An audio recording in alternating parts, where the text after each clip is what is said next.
जिस तरह दुनिया भर में मादरी ज़बान का आलमी दिन मनाया जाता है, इसी तरह पहाड़ी ज़बान का भी आलमी दिन मनाया जाता है।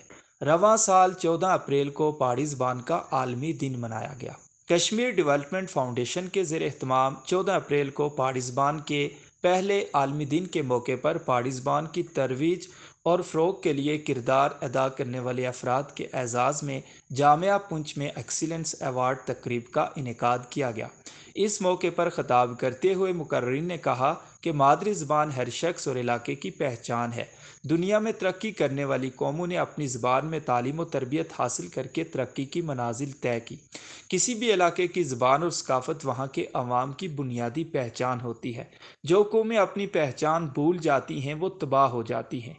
पहाड़ी ज़बान रियासत जम्मू और कश्मीर में बोली जाने वाली बड़ी ज़बान है जो उनकी माँ बोली है। पहाड़ी बोलने वाले जंगजू बहादुर और दिलेर साबित हुए हैं।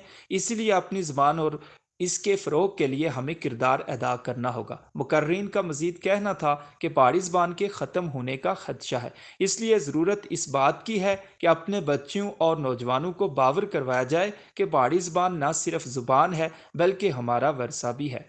वो इसे पढ़ें, समझें और अपनी ज़िंदगी का हिस्सा बनाएं। इस मौके पर पहाड़ी ज़बान की तरवीज और फ़रोग के लिए काम करने वाले शोरा, मुसन्निफ़ीन, अदीबों, साफ़ियों और फ़नून लतीफ़ा में काम करने वाले अफराद में सर्टिफ़िकेट और अवार्ड तकसीम किए गए, जबकि वाइस चांसलर जामिया पुंछ ज़करिया ज़ाकिर ने तकरीब को कामयाब बनाने के लिए एक कलीदी किरदार अदा किया।